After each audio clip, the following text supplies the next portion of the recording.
Hi everyone, myself is Umar Aliyani और आज की इस वीडियो के अंदर हम सीखने जा रहे हैं वर्डप्रेस स्पीड ऑप्टिमाइजेशन। और ये एक ऐसा शॉर्ट स्किल है जो कि आपको नॉट ओनली स्किल्स बल्कि $1000 तक पहुंचा सकता है। अभी देखिए, मैंने अपवर्क पर एक वेबसाइट की स्पीड ऑप्टिमाइजेशन के लिए $50 चार्ज किया, फिर 200, फिर 300 चार्ज किया, फिर से 200 चार्ज किया, फिर 55, फिर $60, फिर $100 और एक और वेबसाइट के लिए $50 चार्ज किया। और इसके अलावा मैंने फाइवर और डायरेक्ट क्लाइंट से भी बहुत ज़्यादा ऑर्डर्स लिए हैं, यानी कि करीब 50 वेबसाइट्स की स्पीड ऑप्टिमाइजेशन मैंने की है। और इन ऑर्डर को फाइनल करने के लिए मुझे सिर्फ 1 से 2 घंटा चाहिए, यानी कि आप किसी भी वेबसाइट की स्पीड ऑप्टिमाइजेशन 1 to 2 आवर्स के अंदर फाइनली A to Z कर सकते हैं। और ये सब आप भी कर सकते हैं, नथिंग इज डिफिकल्ट। अगर आप 100% यही सीखना चाहते हैं तो आज की इस वीडियो को एंड तक लाजमी से देखिएगा और हर स्टेप को फॉलो कीजिएगा। इंशाल्लाह वर्डप्रेस की स्पीड ऑप्टिमाइजेशन आपके फिंगर टिप्स के ऊपर आ जाएगी। तो बिना ज़्यादा टाइम ज़ाय किए शुरू करते हैं अपना काउंटडाउन। लेकिन साथ में एक छोटी सी रिक्वेस्ट है, अगर आपने अभी तक इस चैनल को सब्सक्राइब नहीं किया तो इस चैनल को सब्सक्राइब कर लें। और अगर आपको हमारी वीडियोस अच्छी लगती हैं तो दोस्तों के साथ शेयर करना भी मत भूलिएगा। So let's start it. Okay, तो सबसे पहले स्पीड ऑप्टिमाइजेशन चेकआउट करने के लिए हम पहले उसका एक टेस्ट करते हैं। इसके लिए आपने ये करना है कि एक सेपरेट क्रोम प्रोफाइल जो है ना आपने ओपन कर लेनी है। इसके यहाँ पे आके आपने क्लियर कैशे कर देनी है, यानी कि क्लियर आपने तमाम उसका जो ब्राउजिंग डेटा है वो क्लियर कर देना है। तो यहाँ से मैं क्या करता हूँ, क्लियर के ऊपर क्लिक कर देता हूँ। ये क्लियर करने के बाद अब आपने यहाँ पे अपने उस वेबसाइट को ओपन करना है जिस वेबसाइट की आपने स्पीड ऑप्टिमाइजेशन करनी है। एक दफ़ा ओपन करने के बाद आपने इस ब्राउज़र के ऊपर जो है ना इसको एक दफ़ा ओपन कर लेना है फ्रॉम हेडर टू फुटर तक, ताकि इसकी जो स्पीड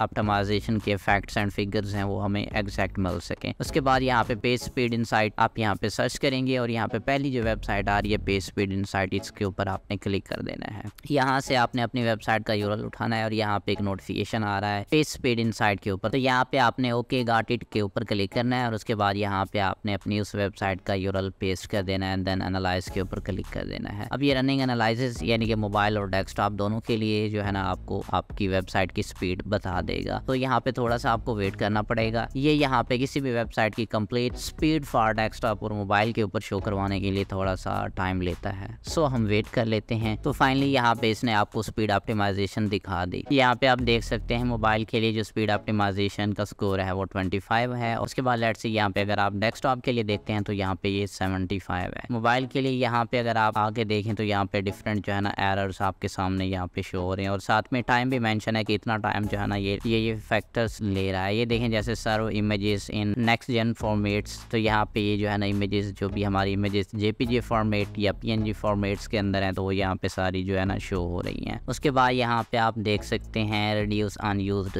CSS और जावास्क्रिप्ट। तो ये सारे मतलब जावास्क्रिप्ट और CSS के जितने भी कोड जो है ना हमारी वेबसाइट को लोडिंग के दौरान में आपका टाइम ले रहे हैं वो सारे यहाँ पे आपके सामने शो हो रही हैं। तो यहाँ पे हमने अपनी वेबसाइट की speed optimization before speed optimization करने से पहले ही हमने टेस्ट करके स्कोर देख लिया जो कि 25 है मोबाइल के लिए और 75 है डेस्कटॉप के लिए। अब आपने ये करना है कि अब आपने अपनी उस वर्डप्रेस वेबसाइट को लॉगिन कर लेना है। लॉगिन करने के बाद यहाँ पे आपने आ जाना है अपने प्लगइन्स के ऊपर। अब प्लगइन्स के ऊपर आके आपने ऐसे अनयूज्ड यानी कि ऐसे यूजलेस से प्लगइन्स जो कि बहुत ज़्यादा बाज़ दफ़ा साइट्स के ऊपर इंस्टॉल हुए होते हैं, तो आपने उन तमाम प्लगइन्स को जो है ना यहाँ से हटा देना है। मैं यहाँ से देखता हूँ जो प्लगइन्स मेरे काम के नहीं हैं, मेरे क्लाइंट ने इंस्टॉल किए हुए हैं, तो ये सारे मैं जो है ना यहाँ से अनइंस्टॉल कर देता हूँ ताकि मेरी वेबसाइट जो है ना लाइट हो जाए। ये प्लगइन्स यूँ होता है कि जब आप किसी नॉन एक्सपर्ट से वेबसाइट बनवाते हैं तो वो बहुत सारे ऐसे फंक्शंस जो कि एलिमेंटर प्रो के ऊपर आराम से किए जा सकते हैं, वो उसके लिए फ्री वाले कुछ प्लगइन्स ढूंढता है और आपकी वेबसाइट को प्लगइन से भर देता है। यहाँ तक कि मैंने ऐसी वेबसाइट्स भी देखी हैं जिनके प्लगइन्स 40+ 50+ प्लगइन्स इंस्टॉल हुए थे। तो आपने हमेशा कोशिश करनी है कि वर्डप्रेस के ऊपर अपने प्लगइन्स जो है ना बहुत कम से कम रखने। एक नॉर्मल साइट हम जो बनाते हैं जिसके अंदर सारे फंक्शंस होते हैं, स्पीड ऑप्टिमाइजेशन भी परफेक्ट होती है और काम भी प्रॉपर्ली सारा कुछ हो रहा होता है, तो उस वेबसाइट के अंदर हमारे पास मैक्सिमम तक जो आज के इस दौर में प्लगइन्स हमने यूज़ किए हैं वो 10 तक जाते हैं। 10 से ज़्यादा हमारी किसी भी वर्डप्रेस की वेबसाइट के ऊपर 10 से ज़्यादा आपको प्लगइन नहीं मिलेंगे। ये 10 मैं आपको मैक्सिमम नंबर बता रहा हूँ। वैसे एक नॉर्मल साइट जो होती है उसके ऊपर हम 5 से 6 प्लगइन से काम चला लेते हैं जो कि बिल्कुल परफेक्ट वन सारी चीज़ें चल रही होती हैं। आप एक एलिमेंटर प्रो खरीद लें तो आपका सारा मसला जो है ना हल हो जाएगा। आप जो उसके लिए डिफरेंट फ्री वाले प्लगइन्स यूज़ करेंगे वो सारे आपको उसके अंदर मिल जाएंगे। तो यहाँ पे इस साइट के ऊपर जितने भी मतलब ऐसे यूजलेस से प्लगइन्स हैं वो यहाँ से मैं हटा देता हूँ। ठीक है, ये चीज़ें चेकआउट करने से पहले आपको ये पता होना चाहिए कि कौन सा प्लगइन जो है ना किस पर्पज़ के लिए है। बाज़ दफ़ा ये भी होता है कि कोई एसेंशियल प्लगइन होता है जिससे आपके स्लाइडर्स चल रहे हैं या ऐसी कोई चीज़ें चल रही होती हैं, तो आप अगर उसको अनइंस्टॉल करेंगे तो आपके क्लाइंट की जो साइट है उसके फ्रंट एंड पे यानी कि होम पेज के ऊपर या उसके जो मैनुअल फंक्शंस हैं उसके अंदर कोई ना कोई इशू बन जाएगा। अब यहाँ पे मैं ये कुछ प्लगइन्स जो है ना अनइंस्टॉल कर रहा हूँ, तो यहाँ पे आपने भी देख लेने हैं जो आपके हिसाब से यूजलेस हैं। जैसे अभी यहाँ पे लाइट स्पीड कैश है, ये प्लगइन अभी इसको मैं हटाने वाला हूँ। ये प्लगइन्स हटाने के बाद आपने देख लेना है कौन कौन से प्लगइन्स जो है ना अपडेट मांग रहे हैं, तो आपने उनको अपडेट कर देना है। यहाँ पे मैंने प्रो एलिमेंट्स और यहाँ पे रैंक मैथ एसईओ दोनों को अपडेट के ऊपर लगा दिया। और आज की इस वीडियो के अंदर हम दो जो प्लगइन्स यूज़ करेंगे, एक का नाम WP रॉकेट है, शायद आपने पहले सुना होगा, दूसरे का नाम शायद आपने कभी ना सुना हो, उसका नाम है परफॉर्मेटर। अब ये सारे प्लगइन अपडेट करने के बाद आपने ऊपर देख लेना है आपके वर्डप्रेस के अंदर भी अगर कोई अपडेट आई हुई है तो वो भी आप अपडेट कर दें। जैसे यहाँ पे मेरे केस में वर्डप्रेस 6.5.2 इज़ अवेलेबल, तो यहाँ पे मैं क्या करता हूँ, प्लीज़ अपडेट नाउ, इसके ऊपर क्लिक कर देता हूँ। इसके ऊपर क्लिक करने के बाद यहाँ पे आपको कुछ जो है ना नोटिफिकेशन शो करवा रहा है कि आपकी साइट के अंदर कुछ भी इशू हो सकता है, तो आप पहले जो है ना उसका बैकअप ले लें। तो यहाँ पे मैं क्या करता हूँ, अपडेट टू द वर्जन 6.5.2।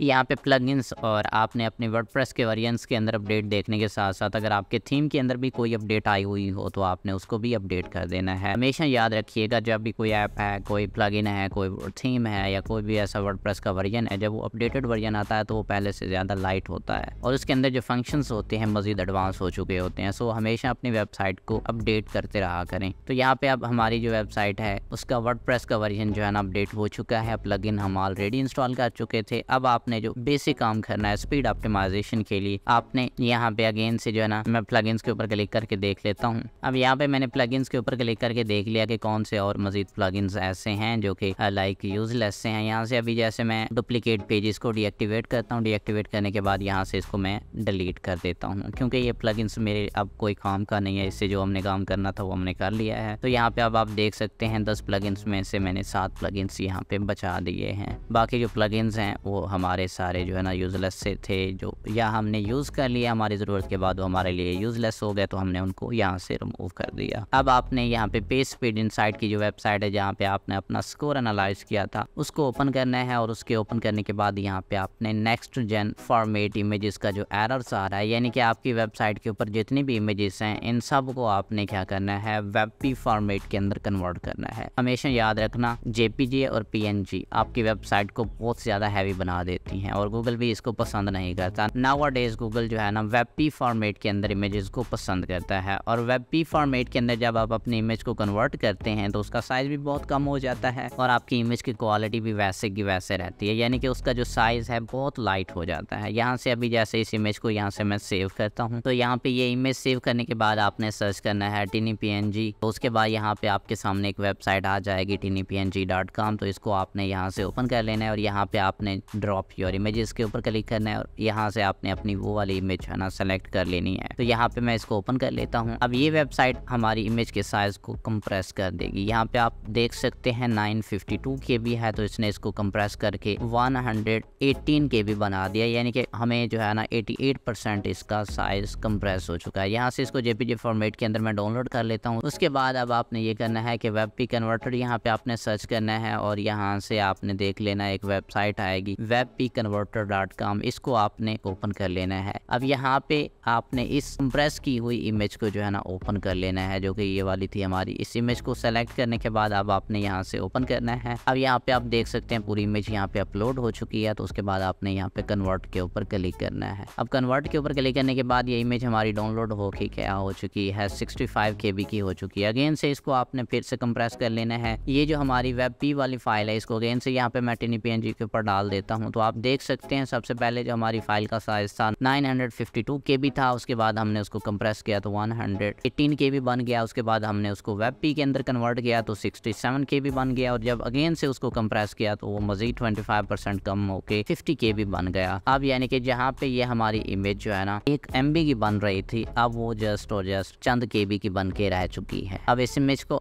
यहाँ से मैंने अगेन से डाउनलोड कर देना है और यहाँ पे आ जाना है अपने पेजेस के ऊपर। अब ये जो प्रैक्टिस मैं यहाँ पे करने चाह रहा हूँ, आपको मैं स्पीड ऑप्टिमाइजेशन करके दिखा रहा हूँ होम पेज के लिए। इसी तरीके से आप अपने इंडिविजुअल पेज के लिए भी स्पीड ऑप्टिमाइजेशन कर सकते हैं। यहाँ पे मेरा ये होम पेज है तो इसको मैं एडिट विद एलिमेंटर कर देता हूँ। एडिट विद एलिमेंटर करने के बाद अब आपने जो इमेज वहाँ से डाउनलोड की थी, यानी कि आपकी वेबसाइट की जो जेपीजी फॉर्मेट के अंदर एक इमेज थी, हैवी इमेज थी, उसको आपने कंप्रेस किया। कंप्रेस करने के बाद उसको आपने वेबपी फॉर्मेट के अंदर कन्वर्ट किया। अब उस इमेज को यहाँ पे आपने रिप्लेस करना है। वो जो हमारी इमेज थी वो हमारे यहाँ पे हीरो सेक्शंस के अंदर लगी हुई थी। वो जो हमारी इमेज थी, अब आपने यहाँ पे अपनी वेबसाइट के बैकएंड पे उसको ढूंढना है कि वो इमेज कहाँ पे पड़ी है।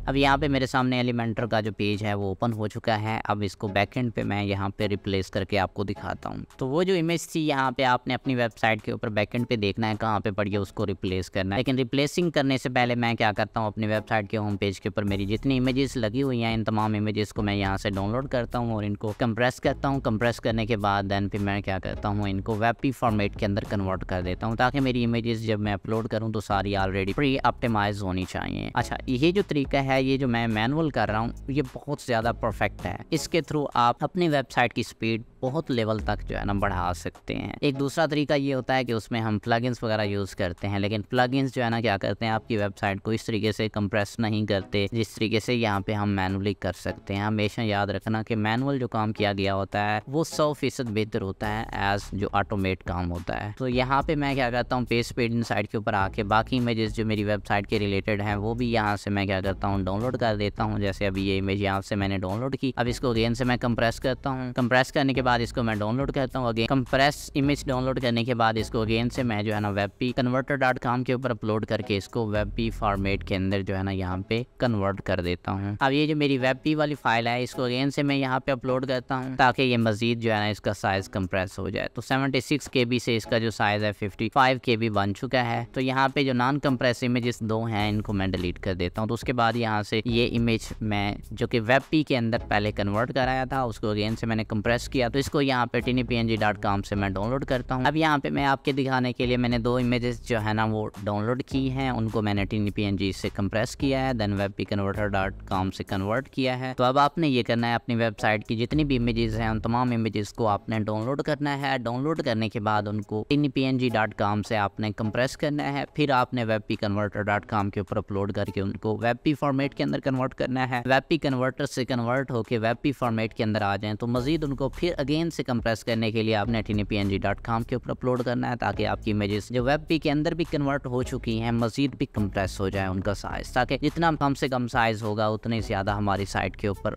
लाइट इमेजेस जाएंगी और वेबसाइट की स्पीड का जो स्कोर है वो इंक्रीज होगा। तो सारी इमेजेस कंप्रेस कर लेने के बाद यहाँ पे मैंने आपको जस्ट दो इमेजेस कंप्रेस करके दिखाई हैं। तो आपने अपनी तमाम इमेजेस कंप्रेस करने के बाद आ जाना है बैकएंड पे। तो यहाँ पे आपने नेविगेटर के ऊपर क्लिक करना है। जैसे नेविगेटर के ऊपर मैं क्लिक करता हूँ तो यहाँ पे आप राइट साइड पे देखेंगे तो यहाँ पे मेरे पास जो है ना सेक्शंस ओपन हो चुके हैं। अब आपने वो सेक्शंस ढूंढ लेना है जहाँ पे ये आपकी इमेजेस पड़ी हुई हैं। तो यहाँ पे आप सेक्शंस को ओपन करने के बाद उनके अंदर जो इनर सेक्शंस होते हैं वो भी ओपन करते जाएंगे तो आपको आइडिया हो जाएगा कि आपकी इमेज जो है ना कहाँ पे पड़ी हुई है। तो जैसे यहाँ पे हमने इस सेक्शंस के अंदर आके अपना कॉलम ढूंढ लिया है जहाँ पे ये हमारी इमेज पड़ी हुई है। तो यहाँ पे अगर मैं यहाँ पे हाइड के ऊपर क्लिक करता हूँ तो ये देखें ये इमेज हाइड हो रही है। तो अब ये इमेज है, इसको मैंने रिप्लेस करना है। तो इसको रिप्लेस करने के लिए सेक्शन से नीचे जो कॉलम है इसको सेलेक्ट करने के बाद यहाँ पे मैंने लेफ्ट हैंड साइड पे यहाँ पे लेआउट और उसके साथ जो स्टाइल का बटन बना हुआ है इसके ऊपर क्लिक करना है। तो स्टाइल के ऊपर जैसे मैंने क्लिक किया तो यहाँ पे आप देख सकते हैं यहाँ पे एक बॉक्स के अंदर इमेज नजर आ रही है। तो चूज इमेज के ऊपर आपने यहाँ पे क्लिक करना है। यहाँ पे अब आप देख सकते हैं ये जो हमारी इमेज है ये जेपीजी फॉर्मेट के अंदर है। तो यहाँ पे इसको मैं अपलोड फाइल के ऊपर क्लिक करता हूँ। अपलोड फाइल के ऊपर क्लिक करने के बाद अब यहाँ से मैं क्या करता हूँ, वो वाली जो इमेज है जिसको हमने कंप्रेस किया है वेबपी फॉर्मेट के अंदर उसको यहाँ से मैं अपलोड कर देता हूँ। तो ये इमेज जो है ना हमारे पास ओपन हो चुकी है, यहाँ पे आप देख भी सकते हैं। अब ये जो बाकी इसकी सेटिंग है ऑल टेक्स्ट रोज ये सारी चीज़ें आपने एसईओ करते वक्त डाल देनी है। तो ये हमारी इमेज जो है ना यहाँ पे अपलोड हो चुकी है, यानी कि यहाँ पे हमने रिप्लेस कर दी है। ये इमेज यहाँ पे रिप्लेस करने के बाद आपने यहाँ पे अपडेट कर देना है, यानी कि जो भी चेंजेस आप कर रही हैं टाइम टू टाइम आप साथ के साथ अपडेट भी करते जाएं। उसके बाद यहाँ पे मैं आता हूँ सेक्शंस के अंदर और यहाँ पे सेक्शंस के अंदर आके ये जो मेरी हीरो सेक्शंस के अंदर इमेज लगी हुई है इस इमेज को मैंने चेंज करना है। इस इमेज इमेज को मैंने रिप्लेस करना है। तो यहाँ पे जो पहला सेक्शन है इसको सिलेक्ट करने के बाद यहाँ पे जो लेआउट का बटन है इसके ऊपर यहाँ पे मैं क्लिक करता हूँ। तो यहाँ पे आप देख सकते हैं यहाँ पे इमेज जो है ना मेरे सामने शो हो रही है। तो यहाँ पे मैं चूज इमेज के ऊपर क्लिक करता हूँ और यहाँ पे मैं क्या करता हूँ अपलोड फाइल, और वो वाली इमेज जो कि मैं अभी कंप्रेस करके और कन्वर्ट करके ले आया हूँ तो उस इमेज को यहाँ पे मैं अपलोड करता हूँ। ये इमेज अपलोड करने के बाद अब आपने ये करना है, यहाँ से आपने सेलेक्ट कर देना है। ये इमेज जैसे मैंने सेलेक्ट की तो यहाँ पे ये इमेज भी मेरी रिप्लेस हो चुकी है।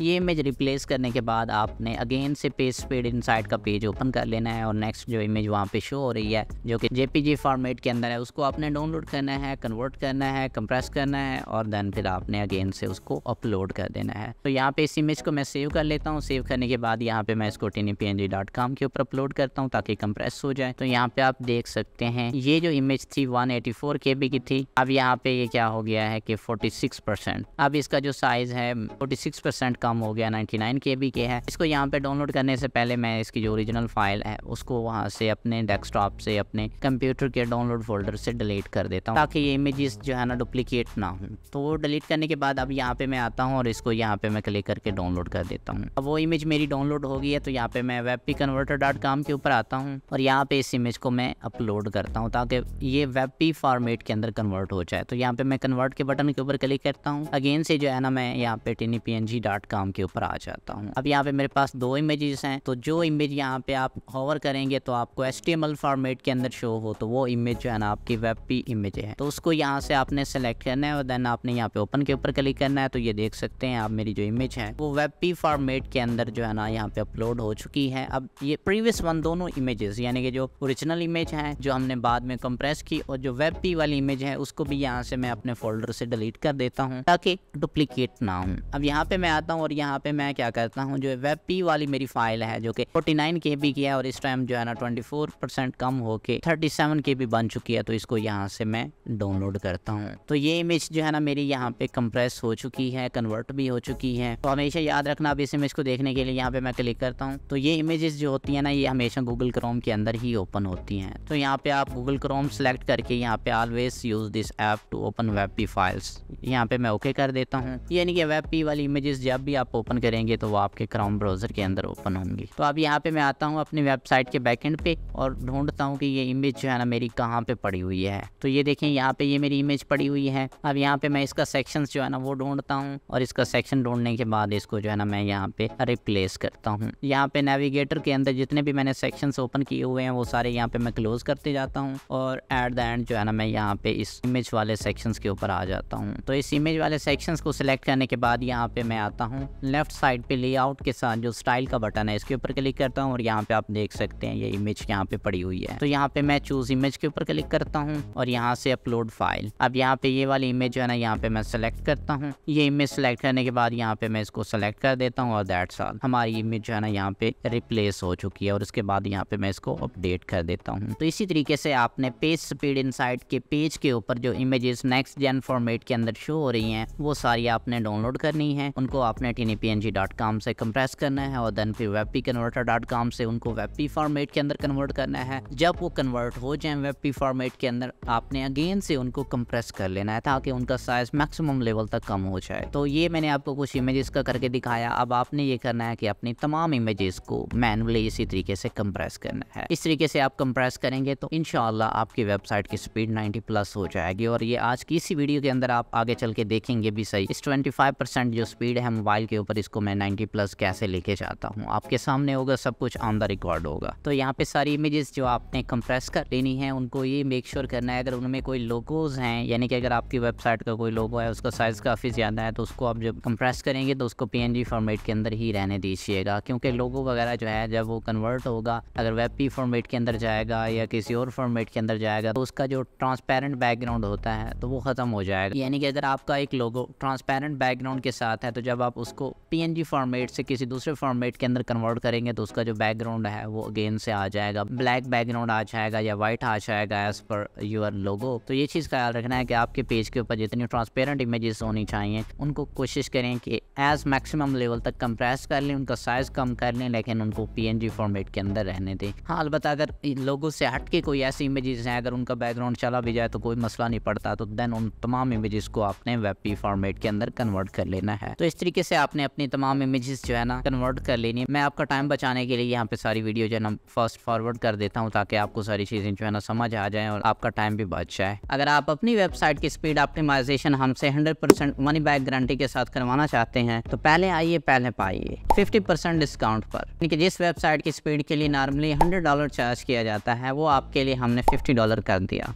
अगर आप आज ही ऑर्डर करते हैं तो आपको मिलेगा एक मुफ्त SEO ऑडिट ताकि आपकी वेबसाइट हर लिहाज से परफेक्ट हो सके। इस शानदार ऑफर से फ़ायदा उठाएं और अपनी वेबसाइट की परफॉर्मेंस को बेहतर बनाएं ताकि आपके बिजनेस की विजिबिलिटी बूस्ट अप हो सके। सो इस डिस्काउंट से फ़ायदा उठाने के लिए या फिर हमारी दी गई ऑफर से फ़ायदा उठाने के लिए आप स्क्रीन पर दिए गए नंबर पर रब्ता कर सकते हैं या फिर हमारी वेबसाइट के ऊपर या फिर हमारे सोशल मीडिया या इसी वीडियो के कॉमेंट सेक्शन में हमें बता सकते हैं और हमारी टीम से आप रब्ता कर सकते हैं। जब आपकी सारी इमेजेस कन्वर्ट हो जाएँ, कंप्रेस हो जाएँ, तो उसके बाद आपने क्या करना है, प्लगइन्स के ऊपर क्लिक करना है, यानी कि अपने डैशबोर्ड के अंदर वापस आके आपने इंस्टॉल प्लगइन के ऊपर क्लिक करके यहाँ पे आपने ये करना है ऐड अ न्यू प्लगइन। अब यहाँ पे हमें 2 प्लगइन जो है ना वो ऐड करने होंगे और उनके थ्रू हमें ऑप्टिमाइजेशन करनी है फर्दर। तो यहाँ पे अपलोड प्लगइन्स के ऊपर क्लिक करके यहाँ पे मैं चूज़ अ फाइल कर लेता हूँ और यहाँ से आपने WP रॉकेट को जो है ना चूज़ कर लेना है। तो यहाँ पे आप देख सकते हैं मैंने WP रॉकेट की जो फाइल है वो सेलेक्ट कर लिया। तो इसको यहाँ पे मैं इंस्टॉल नाउ के ऊपर क्लिक करता हूँ। इंस्टॉल नाउ के ऊपर क्लिक करने के बाद यहाँ पे आपने एक्टिवेट प्लगइन्स के ऊपर क्लिक कर देना है। तो यहाँ पे आप देख सकते हैं प्लगइन एक्टिवेटेड हो गया। तो उसके बाद सेकंड वन जो प्लगइन है वो भी आपने यहाँ पे अपलोड कर देना है। तो सेकंड वन जो हमारा प्लगइन है जैसे मैंने आपको बताया था परफॉर्मेटर, तो यहाँ पे ये हमारा अपलोड हो चुका है। तो यहाँ पे इसको मैं एक्टिवेट प्लगइन्स के ऊपर क्लिक कर देता हूँ। तो ये हमारे दोनों प्लगइन्स जो है ना एक्टिवेट हो चुके हैं। तो यहाँ पे ये हमारा प्लगइन्स भी एक्टिवेट हो गया है। तो अब आपने ये करना है WP रॉकेट के ऊपर आना है और यहाँ पे आपने सेटिंग के ऊपर क्लिक करना है। अब यहाँ पे आपने सबसे पहले कैशे वाले बटन के ऊपर क्लिक करना है। तो यहाँ पे आपने enable caching for mobile devices इसके ऊपर क्लिक कर देना है। ये जो नीचे वाला ऑप्शन है separate cache files for mobile devices, इसके ऊपर आपने क्लिक नहीं करना। उसके बाद यूजर कैशे इसको आपने यहाँ पे क्लिक कर देना है और उसके बाद यहाँ पे जो आपका कैशे लाइफ स्पैन टाइम है, यानी कि आपका जो कैशे है किसी भी एक यूजर ने आपकी वेबसाइट को ओपन किया तो उसके ब्राउजर के अंदर आपकी वेबसाइट का जो कैशे है वो कितनी देर तक पड़ा रहा है। तो यहाँ पे आप 24 आवर्स सेलेक्ट कर सकते हैं और यहाँ पे 24 आवर्स आपने यहाँ पे लिखना है और उसके बाद यहाँ पे आपने सेव चेंजेस के ऊपर क्लिक कर देना है। देन फिर हमारे पास आ जाता है फाइल ऑप्टिमाइजेशन, इसको फिलहाल आप स्किप कर दें। उसके बाद यहाँ पे आपने मीडिया के ऊपर क्लिक करना है। यहाँ पे आपने अनेबल फॉर इमेजेस और यहाँ पे enable for iframe and videos इसको चेक कर देना है और उसके बाद यहाँ पे replace YouTube iframe with preview images. उसके बाद यहाँ पे इमेज डिमेंशंस यानी कि ऐड मिसिंग इमेजेस डिमेंशन, तो इसको भी यहाँ से आपने चेक कर देना और यहाँ पे सेव चेंजेस के ऊपर आपने क्लिक करना है। ये चेक करने के बाद अब आपने यहाँ पे प्री लोड के ऊपर क्लिक करना है और यहाँ पे आपने क्या करना है, एक्टिव प्री लोडिंग इसको आपने ऑफ रखना है और यहाँ पे preload links enable link preloading इसके ऊपर आपने चेक कर देना है। उसके बाद है प्री फैच DNS रिक्वेस्ट, तो ये यहाँ से आपने कॉपी करना है। कॉपी करने के बाद अब आपने यहाँ पे सर्च के अंदर आपने डालना है। ये जब आप सर्च के अंदर डालेंगे तो यहाँ पे आपके पास जो है ना GitHub का एक ऑप्शन आ जाएगा, तो इसके ऊपर आपने क्लिक कर देना है। तो यहाँ से ये सारे आपने कॉपी कर लेने हैं। इनको कॉपी करने के बाद अब आपने आना है यहाँ पे URL टू प्रीफैच, यहाँ पे आपने डाल देना है। ये डालने के बाद प्री लोड फाउंड इनको आपने कुछ नहीं करना और यहाँ पे आपने सेव चेंजेस के ऊपर क्लिक कर देना है। उसके बाद आपने एडवांस रूल्स के ऊपर क्लिक करना है। यहाँ पे आपने कोई चीज़ चेंज नहीं करनी और देन आपने क्या करना है, फिर डेटाबेस के ऊपर क्लिक कर देना है और यहाँ पे रिविजन्स, ऑटो ड्राफ्ट,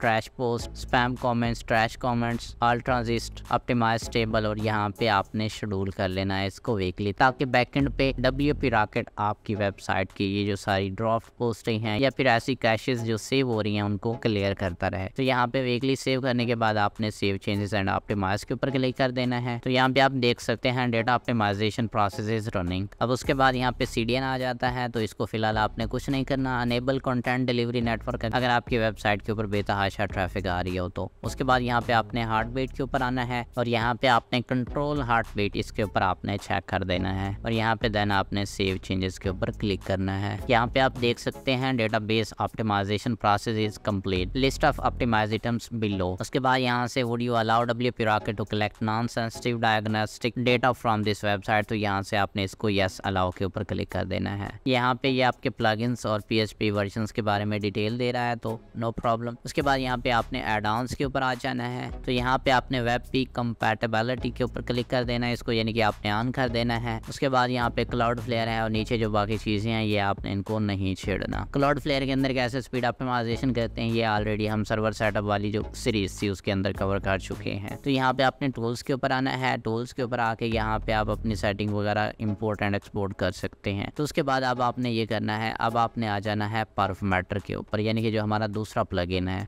तो यहाँ पे आपने क्लियर कैसे कर देना है। तो परफ मैटर के ऊपर आने के बाद यहाँ पे जनरल्स के अंदर आ जाना है और यहाँ पे disable emojis, disable dash icons, disable embeds, यहाँ पे रिमूव jQuery माइग्रेट, यानी कि ये सारे ऑप्शंस आपने ऑन कर देने हैं। जो जो ऑप्शंस यहाँ पे मैं ऑन कर रहा हूँ आपने वही ऑन करने हैं। जो ऑप्शंस यहाँ पे मैं ऑफ रखूँ वो आपने ऑफ रखने हैं। अब यहाँ पे एक ऑप्शन है हमारे पास डिजेबल गूगल मैप्स। अगर आपकी वेबसाइट के ऊपर गूगल मैप्स लगा हुआ हो, जैसा कि इस केस के अंदर इस वेबसाइट के ऊपर लगा हुआ है, मैं इसको ऑफ नहीं करना चाह रहा, अगर आप उसको ऑफ करना चाह रहे हैं तो आप उसको ऑफ कर सकते हैं। उसके बाद disable comments, remove comments URL, और उसके बाद यहाँ पे आपने हार्ट बीट जो है ना डिफॉल्ट रखना है। ये सारी चीजें जो है ना limit post revision, auto save interval, ये सारी चीजें ऐसे बाय डिफॉल्ट रहने दे, नो प्रॉब्लम। अब यहाँ पे आपने डिसेबल बिहेवियर। अब कस्टम लॉगिन URL क्या होता है, यानी कि आपकी कोई भी वेबसाइट है तो उसको आप WP एडमिन के साथ लॉगिन कर सकते हैं। अगर आप यहाँ पे कोई चीज डालेंगे कस्टम लॉगिन्स के अंदर तो वो नाम जो है ना WP एडमिन की जगह पे अगर आप कोई नाम डाल देते हैं तो वेबसाइट के URL के आगे वो नाम डालेंगे तो आपका लॉगिन पेज आएगा। तो यहाँ पे आपने डिसेबल बिहेवियर के अंदर यहाँ पे 404 टेम्पलेट सेलेक्ट करना है और यहाँ पे सेव चेंजेस के ऊपर क्लिक कर देना है। उसके बाद यहाँ पे आपने एसेट्स के ऊपर क्लिक करना है और यहाँ पे आपने स्क्रिप्ट मैनेजर, इसके ऊपर आपने क्लिक कर देना है। अब ये स्क्रिप्ट मैनेजर क्या करता है, आपके एक इंडिविजुअल पेज, आपके होम पेज के अलावा बाकी भी जितने पेजेस हैं तमाम पेजेस के जो जावास्क्रिप्ट और CSS के कोड्स हैं उनको कंट्रोल करने के लिए आपको एक्सेस देता है। लेकिन यहाँ पे आने से पहले आपने आ जाना है अगेन से WP रॉकेट के अंदर और यहाँ पे आपने फाइल ऑप्टिमाइजेशन के ऊपर क्लिक करना है। अब ये जो प्रोसेस है ये आप उस टाइम कर सकते थे बट ऐसा नहीं करना। जैसे जैसे मैं कर रहा हूँ आपने तरतीब भी यही रखनी है, अदरवाइज आपकी स्पीड नहीं बढ़ेगी। तो अब आपने आ जाना है फाइल ऑप्टिमाइजेशन यानी कि WP रॉकेट के अंदर और यहाँ पे मिनिफाई CSS फाइल्स और यहाँ पे आपने इसको एक्टिवेट मिनिफाई CSS और यहाँ पे इसको फिर आपने अगेन से कंबाइन CSS फाइल्स यहाँ पे इसको भी एक्टिवेट कर देना है और उसके बाद ऑप्टिमाइज CSS डिलीवरी इसको भी एक्टिवेट कर देना है और देन जो है ना मिनिफाई जावास्क्रिप्ट फाइल। ये लास्ट वाले दो ऑप्शंस यानी कि कंबाइन जावास्क्रिप्ट फाइल इसको भी आपने छोड़ देना है, लोड जावास्क्रिप्ट ये भी छोड़ देना है, डिले जावास्क्रिप्ट ये भी छोड़ देना है। लास्ट वाले दो जो है ना हम परफ मैटर से मैनेज करेंगे। ऊपर वाला जो है अगर आप इसको ऑन करते हैं तो आपकी वेबसाइट का जो स्ट्रक्चर है वो डिस्टर्ब हो सकता है। तो यहाँ पे आपने इसको सेव चेंजेस के ऊपर क्लिक करना है। सेव चेंजेस के ऊपर क्लिक करने के बाद तो यहाँ पे जैसे मैंने इसको सेव चेंजेस के ऊपर क्लिक किया तो यहाँ पे आप देख सकते हैं WP रॉकेट प्लीज वेट और यहाँ पे साथ में जो है ना सेकंड चल रहे हैं। तो जब तक ये कंप्लीट नहीं होता तब तक आपको वेट कर लेना है। साथ में आपने क्या करना है, उसी अलग ब्राउजर के अंदर आपने आ जाना है और अपनी वेबसाइट का जो URL है ये आपने अगेन से जो है ना स्पीड टेस्ट करना है। लेकिन उससे पहले क्लियर कैशे करना ना भूलिए। क्लियर कैशे से ये होगा कि आपकी वेबसाइट एक जिस तरह से एक नया ब्राउजर के ऊपर ओपन होती है तो वो सारी जो है ना उस तरीके से ओपन होगी। अगर आप क्लियर कैशे नहीं करेंगे तो आपकी वेबसाइट का जो है ना पहले वाला वर्जन जिसकी कैशेज आपके ब्राउजर के अंदर सेव होंगी वो वाला ओपन हो सकता है। तो यहाँ से मैं अपनी वेबसाइट का जो URL है वो कॉपी कर लेता हूँ। लेकिन ये स्पीड ऑप्टिमाइजेशन यहाँ पे नए ब्राउजर के अंदर चेक करने से पहले आपने यहाँ पे ये जो आपके सामने एक सेकंड चल रहे हैं इनको कंप्लीट होने देना है। तो आपने यहाँ से अपनी वेबसाइट का जो URL है इसको कॉपी करना है। कॉपी करने के बाद अब आपने सेपरेट ब्राउजर के अंदर इसको डालना है और चेकआउट करना है। क्या आपकी वेबसाइट के फंक्शंस के अंदर कोई चीज़ ब्रेक तो नहीं हुई, क्योंकि CSS और जावास्क्रिप्ट की जब आप चीज़ें चेंज करते हैं तो उसके अंदर बाज़ दफ़ा आपके डिज़ाइन के अंदर कोई ना कोई चीज़ें ब्रेक हो जाती हैं। तो यहाँ पे फिलहाल हमारी वेबसाइट के फंक्शंस के अंदर कोई भी चीज़ डिस्टर्ब नहीं हुई। तो यहाँ पे WP रॉकेट के अंदर सेटिंग करने के बाद आपने अगेन से परफ मैटर के अंदर आ जाना है। परफ मैटर के अंदर आने के बाद यहाँ पे आपने एसेट्स के ऊपर क्लिक करना है और यहाँ पे स्क्रिप्ट मैनेजर इसको आपने ऑन कर देना है। इसको ऑन करने के बाद अब यहाँ पे हमारे पास दो ऑप्शंस हैं जावास्क्रिप्ट के अंदर, डेफर जावास्क्रिप्ट, डिले जावास्क्रिप्ट। अब इनमें से आपने एक ऑन करना है, या ऊपर वाला या नीचे वाला। अगर आप डेफर जावास्क्रिप्ट करेंगे तो उससे ये होगा कि आपकी साइट बाज़ारन ऐसे बहुत फास्टली लोड होगी, लेकिन पेज स्पीड इन साइट के ऊपर आपका जो स्कोर है वो बहुत लो आएगा। लेकिन अगर आप डिले के साथ जाएंगे तो इसमें ये होगा कि आपकी वेबसाइट भी टाइम पे लोड होगी और जो पेज स्पीड इन साइट का स्कोर है वो भी हाई हो जाएगा। तो मैं यहाँ पे डिले जावास्क्रिप्ट करता हूँ और यहाँ पे आपने डिले ऑल स्क्रिप्ट, ठीक है। यहाँ पे अगर आप किसी भी प्लगइन का स्क्रिप्ट जो है ना उसको डिले लिस्ट के अंदर नहीं डालना चाह रहे तो आप यहाँ से सेलेक्ट कर सकते हैं। यहाँ पे फिलहाल मैं जो है ना ये देखें, आप यहाँ पे प्लगइन्स के ऊपर क्लिक करेंगे तो एलिमेंटर और एलिमेंटर सर्च यहाँ पे 2 आ रहे हैं, तो मैं इन दोनों को जो है ना फिलहाल छोड़ देता हूँ। उसके बाद यहाँ पे डिले टाइम आउट जो है ना यहाँ पे इसको आपने ऑन कर देना है। पर्फ मैटर के जो पुराने वर्जन्स थे उनके अंदर यहाँ पे नीचे जो है ना ड्यूरेशन भी लिखा हुआ था, तो उस ड्यूरेशन के अंदर आपने 2 सेकंड या 1 सेकंड लिखना है। लेकिन अब जो लेटेस्ट वर्जन आ रहे हैं उनके अंदर ये यहाँ पे टाइम ड्यूरेशन नहीं है, तो इसको आपने डिले टाइम आउट यहाँ पे ऑन करना है और उसके बाद आपने यहाँ पे सेव चेंजेस के ऊपर क्लिक कर देना है। सेव चेंजेस के ऊपर क्लिक करने के बाद अपने अगेन से जो है ना यहाँ से अपना कैशे क्लियर करना है और इस वेबसाइट को यहाँ से आपने लोड करके देखना है क्या इसके कुछ फंक्शंस के अंदर ब्रेकनेस तो नहीं आई। तो यहाँ पे फिलहाल हमारी वेबसाइट के किसी भी फंक्शंस के अंदर कोई डिस्टर्बेंस नहीं हुई।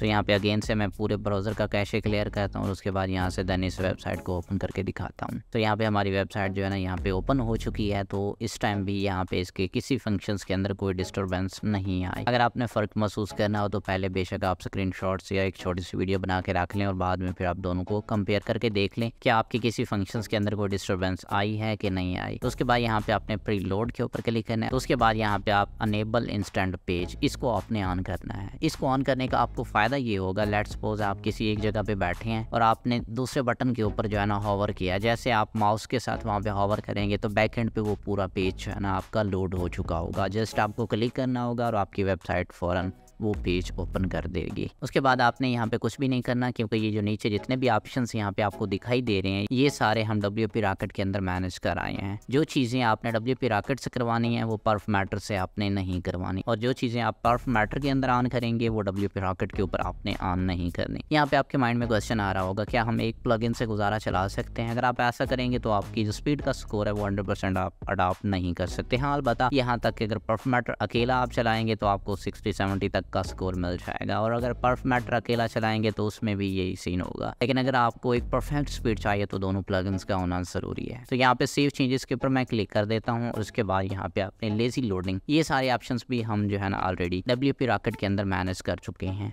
तो इनको भी आपने नहीं छेड़ना। तो उसके बाद यहाँ पे फॉन्ट्स हैं, तो फॉन्ट्स के अंदर सबसे पहले आपने ये करना है डिजेबल गूगल फॉन्ट्स, इसके ऊपर आपने क्लिक कर देना है। अब यहाँ पे हमने क्यों क्लिक किया इसको बाद में हम चेंज करेंगे, लेकिन फिलहाल के लिए आपने यहीं पे इसको डिसेबल करके यहाँ पे सेव चेंजेस के ऊपर क्लिक कर देना है। अब यहाँ पे ये सेव चेंजेस के ऊपर क्लिक करने के बाद अपने ब्राउज़र का क्लियर कैशे करना है और उसके बाद उस नए ब्राउज़र के अंदर जिसका आपने क्लियर कैशे किया है उसके अंदर अपनी वेबसाइट को ओपन करके देखना है। अब यहाँ पे हमने देखा तो यहाँ पे हमें जो है ना कोई भी ऐसा फंक्शन डिस्टर्ब होता नज़र नहीं आ रहा, यानी कि जैसे हमारी वेबसाइट थी वैसे की वैसे यहाँ पे शो हो रही है। लेकिन इसके अंदर थोड़ा सा इशू ये हुआ है कि हमारी जो फॉन्ट्स हैं वो थोड़े से चेंज हो गए हैं। तो यहाँ पे आपने डिस्प्ले स्विप के ऊपर क्लिक करना है और बाकी जो दोनों ऑप्शंस हैं, ऊपर वाला लोकल गूगल फॉन्ट्स और नीचे जो आ रहा है डिसेबल गूगल फॉन्ट्स, इन दोनों को डिसेबल कर देना है और बीच वाला जो ऑप्शन है उसको आपने ऑन करना है और देन सेव चेंजेस के ऊपर आपने क्लिक करना है और फिर से क्लियर कैशे करना है, फिर ब्राउजर का कैशे क्लियर करना है एंड देन साइट को आपने ओपन करना है। तो यहाँ पे आप जो हमारे फॉन्ट्स हैं वो हमारे ओरिजिनल जो फॉन्ट्स हैं वही जो हमारी साइट के ऊपर लगे हुए हैं वही यहाँ पे ओपन हो रही हैं और कोई भी फंक्शन हमारा यहाँ पे डिस्टर्ब नहीं हुआ। उसके बाद यहाँ पे आपने CDN के ऊपर क्लिक करना है, यहाँ पे कोई भी चीज़ चेंज नहीं करनी। उसके बाद देन आपने एनालिटिक के ऊपर क्लिक करना है, यहाँ पे भी आपने कोई चीज़ जो है ना चेंज नहीं करनी। उसके बाद यहाँ पे आपने टूल्स के ऊपर क्लिक करना है और यहाँ पे आप क्या करेंगे पर्ज मेटा ऑप्शंस, यहाँ पे defer JavaScript, delay JavaScript, lazy loading और इंस्टेंट पेज, इन 4th ऑप्शंस को सेलेक्ट करने के बाद आपने सेव चेंजेस के ऊपर क्लिक कर देना है। ये सेव चेंजेस के ऊपर क्लिक करने के बाद अब आपने डेटाबेस के ऊपर क्लिक करना है और डेटाबेस के ऊपर आके यहाँ पे देखेंगे जो भी ऑप्शंस यहाँ पे आपके सामने शो हो रही हैं इन सब को हम ऑलरेडी WP रॉकेट के अंदर मैनेज कर चुके हैं। सो यहाँ पे आपने इनको चेंज नहीं करना। अब आपने ये करना है कि अपने होम पेज को अलग से उसी ब्राउजर के अंदर जिसमें आपने अपनी वेबसाइट का डैशबोर्ड लॉगिन किया हुआ है वहाँ पे ओपन करना है। जब आप ओपन करेंगे तो यहाँ पे आपको हेडर के अंदर, यहाँ पे हेडर से अबाव यानी कि जो बार नजर आ रही है इसके अंदर ये देखें WP रॉकेट और साथ में पर्फ मैटर। तो आपने पर्फ मैटर के ऊपर हॉवर करना है। जैसे आप हॉवर करेंगे तो नीचे आ रहा है स्क्रिप्ट मैनेजर, यानी कि आप अपने होम पेज के लिए कौन कौन से स्क्रिप्ट को लोड करवाना चाह रहे हैं, कौन से ऐसे यूजलेस स्क्रिप्ट्स हैं जिनको आप लोड नहीं करवाना चाह रहे। तो यहाँ पे मैं स्क्रिप्ट मैनेजर के ऊपर क्लिक कर देता हूँ और उसके बाद यहाँ पे होम पेज के अंदर यानी कि हमारा जो वेबसाइट का होम पेज है इसके ऊपर कौन कौन से स्क्रिप्ट यहाँ पे लोड हो रही हैं वो सारे यहाँ पे आ रहे हैं। तो यहाँ पे आपने देखना है ऐसे अननेसेसरी प्लगइन्स जो कि हमारे किसी और पेज के ऊपर काम आएंगे या फिर हमारे बैकएंड पे काम आएंगे, उनका फ्रंट एंड पे कोड लोड होना हमारे लिए कोई एसेंशियल नहीं है, तो उनको आप ऑफ कर सकते हैं। जैसे यहाँ पे वर्डफिंस है तो ये सिक्योरिटी का प्लगइन है, ये ज़रूरी है, तो इसको यहाँ पे ऐसे मैं ऑन रहने देता हूँ। उसके बाद यहाँ पे हमारे पास एलिमेंटर है, इसके अंदर भी हमारे बहुत सारे फंक्शंस बने हुए हैं तो इसको भी ऑन रहने देता हूँ। उसके बाद यहाँ पे ये देखें आप rank math SEO with AI best, यानी कि रैंक मैथ जो है ये हमारा बैकएंड का टूल है। इसका जो स्क्रिप्ट है बैकएंड पे लोड हो हमारे फ्रंट एंड पे जब हमारा होम पेज वेबसाइट का लॉगिन हो रहा हो, यानी कि जब हमारा होम पेज किसी यूजर के पास लोड हो रहा हो तो रैंक मैथ का जो स्क्रिप्ट है यानी कि जो जावास्क्रिप्ट और सीएसएस के कोड्स हैं वो लोड नहीं होने चाहिए। तो यहाँ पे आप इसको ऑफ कर दें और यहाँ पे आप क्या करें करंट यूआरएल, यानी कि इस होम पेज के ऊपर हमारा ये जो है ना फ्रंट एंड पे इसका बैकएंड कोड लोड ना हो। उसके बाद यहाँ पे आप थीम्स हैं, इन सारी चीज़ों को आपने नहीं छेड़ना क्योंकि कुछ ऐसी चीज़ें होती हैं यहाँ से अगर आप ऑफ करेंगे तो फिर आपकी साइट के फंक्शंस के अंदर मसला आ जाएगा। तो यहाँ पे क्योंकि मेरे पास ज़्यादा प्लगइन्स नहीं थे तो ये सारे जो है ना असेंशियल चीज़ें यहाँ पे शो हो रही हैं, तो इसको मैं यहाँ से जो ऑफ करनी थी वो मैंने ऑफ कर दी और उसके बाद यहाँ पे मैं सेव के ऊपर क्लिक करता हूँ। सेव के ऊपर क्लिक करने के बाद यानी कि अब आपने यहाँ पे ग्लोबल व्यू के ऊपर क्लिक करना है। ग्लोबल व्यू के ऊपर आप क्लिक करेंगे तो यहाँ पे ये देखें आपको बता रहा है कि आपने कौन सा प्लगइन या कौन सी ऐसी सेटिंग है जिसका स्क्रिप्ट आपने ऑफ कर दिया। उसके बाद आपने यहाँ पे सेटिंग्स के ऊपर क्लिक करना है और यहाँ पे आपने डिस्प्ले डिपेंडेंसीज इसको ऑन करना है, बाकी किसी भी चीज़ को आपने ऑन नहीं करना। और यहाँ पे आपने सेव के ऊपर क्लिक करना है। सेव के ऊपर क्लिक करने के बाद अब आप यहाँ पे ऊपर हेडर के अबाव जो है ना WP रॉकेट के ऊपर हावर करेंगे और यहाँ से आपने क्लियर कैशे कर देना है। अब यहाँ पे आपने डैशबोर्ड के ऊपर क्लिक करना है और यहाँ पे आप देखें डैशबोर्ड में अबाव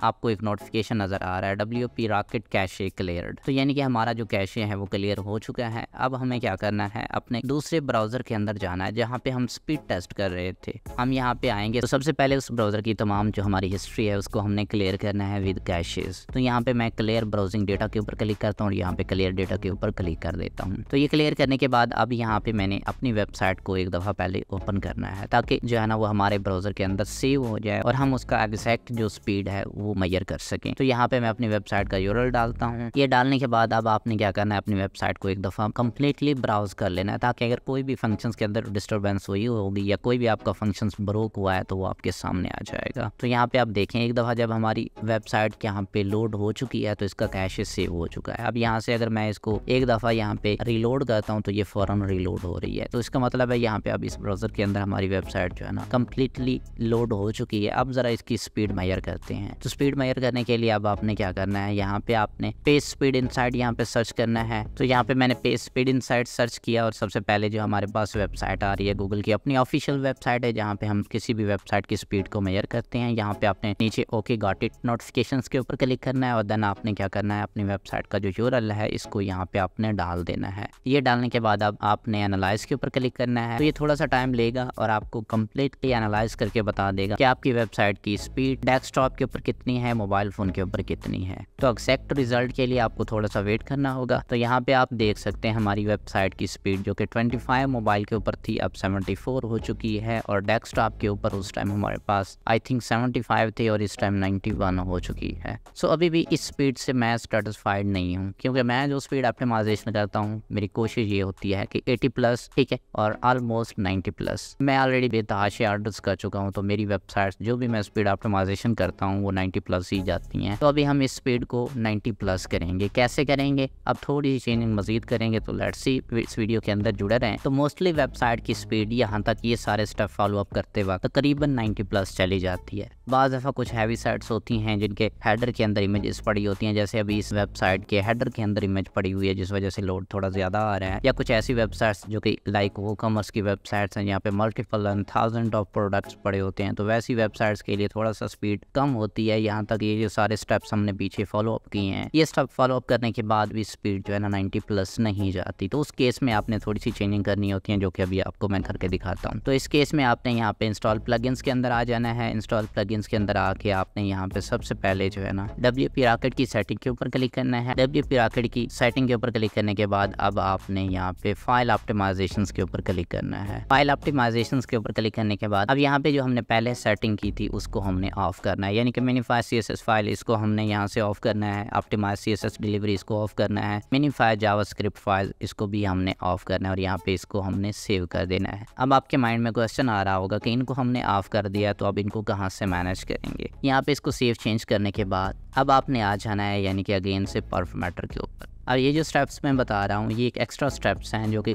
रेयर केसेस के अंदर कुछ साइट्स के ऊपर ऐसा ट्राई करना पड़ता है, अदरवाइज जो पहली सेटिंग थी उसके साथ ऑलमोस्ट जो है ना वेबसाइट्स की स्पीड 90+ चली जाती है। अब यहाँ पे आके परफ मैटर के अंदर आपने यहाँ पे रिमूव अनयूज्ड CSS यहाँ पे इसको अपने ऑन करना है। इसको ऑन करने के बाद अब आप यहाँ पे क्या करेंगे, इनलाइन डिफॉल्ट रहने देंगे और यहाँ पे डिले भी आपने डिफॉल्ट रहने देना है और उसके बाद यहाँ पे आपने सेव चेंजेस के ऊपर क्लिक कर देना है। ये सेव चेंजेस करने के बाद अब आपने आ जाना है अपने सेपरेट क्राउन ब्राउजर के अंदर जहाँ पे हम ऑलरेडी अपनी वेबसाइट की स्पीड को मेजर कर रहे हैं। तो उस ब्राउजर के अगेन से आपने क्लियर कैसे कर देनी है, यानी कि तमाम ब्राउजिंग डेटा जो है ना आपने क्लियर कर देना है और अपनी वेबसाइट को एक दफ़ा ओपन करना है। अपनी वेबसाइट को ओपन करना है, ब्राउज करके देख लेना है हमारा कोई फंक्शंस तो ब्रेकअप नहीं हुआ, बिल्कुल हमारी साइट ऐसे जैसे पहले थी वैसे की वैसे है। जब भी आप जावास्क्रिप्ट या CSS के रिलेटेड कोई भी ऑप्शंस हैं और उनको आप ऑफ करना चाह रहे हैं या ऑन करना चाह रहे हैं तो उस दौरान में आपने अपनी वेबसाइट को लाजमी से देख लेना है। ये ना हो कि आपका डिज़ाइन डिस्टर्ब हो जाए। बाज़ दफ़ा ये CSS और जावास्क्रिप्ट को जब हम ऑन ऑफ करते हैं तो हमारा जो डिज़ाइन है वो ब्रेक हो जाता है। अगर आपका डिज़ाइन किसी फंक्शन से ब्रेक हो गया तो आप उस फंक्शंस को क्या करेंगे, ऑफ कर देंगे तो आपका डिज़ाइन जो है ना रिस्टोर हो जाएगा। अब यहाँ पे जो हमारी वेबसाइट का डिज़ाइन है वो बिल्कुल ब्रेक नहीं हुआ।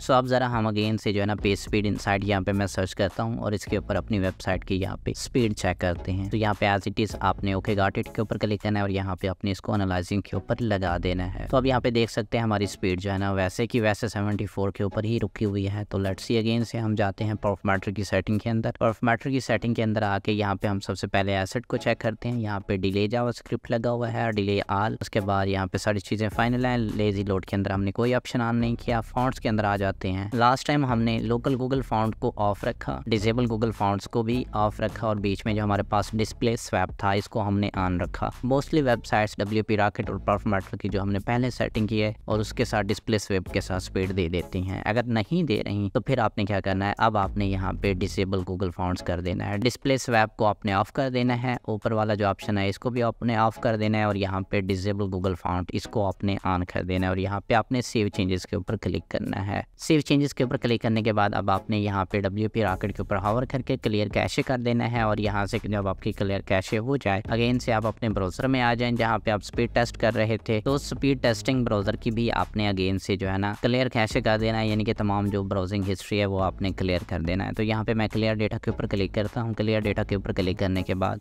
अब यहाँ पे आपने अपनी वेबसाइट को अगेन से लोड करना है और साथ में पेज स्पीड इनसाइड भी आप ओपन कर लें। तो यहाँ पे हमारी वेबसाइट जो है ना कम्प्लीटली लोड हो चुकी है और यहाँ पे हमारे जो फॉन्ट्स हैं और सारी चीज़ें एज इट इज़ बिल्कुल सेफ एंड सिक्योर हैं, जैसे यानी कि पहले थी वैसे ही हैं, कोई हमारा फंक्शन ब्रेक नहीं हुआ। तो अब हम पेज स्पीड इनसाइड की वेबसाइट को ओपन करते हैं और अगेन से जो है ना अपनी वेबसाइट की स्पीड को चेक करते हैं। यहाँ पे नीचे जो नोटिफिकेशन आ रहा है ओके गॉट इट, इसको एज यूजुअल आपने यहाँ पे ओके कर देना है। उसके बाद अपनी वेबसाइट के URL को यहाँ पे आपने पेस्ट करना है। पेस्ट करने के बाद इसको एनालाइज के ऊपर लगा देना है। मोस्ट केसेस के अंदर अब हमारी चांसेस यही हैं कि वेबसाइट की स्पीड 100% बढ़ जाएगी। मे भी हो सकता है बाज़ दफ़ा ना भी बढ़े, तो नो प्रॉब्लम, हम बाकी सेटिंग देखेंगे, लेकिन थोड़ा सा वेट कर लेते हैं ताकि इसका रिजल्ट हमारे सामने आ जाए। तो यहाँ पे आप देख सकते हैं हमारी वेबसाइट की जो स्पीड है वो बढ़ चुकी है। अब मोबाइल के लिए जो हमारी वेबसाइट की स्पीड है वो 92 हो चुकी है और डेस्कटॉप के लिए लेट्स सी यहाँ पे मैं क्लिक करता हूँ और डेस्कटॉप के लिए आप देख सकते हैं हमारी जो वेबसाइट की स्पीड है 99 हो चुकी है। तो ये स्पीड का वो पॉइंट था जिसको गॉट इट करने के लिए हम सुबह से जो है ना कुछ चीज़ें चेंज कर रहे हैं। कुछ चीज़ें हमने जो कि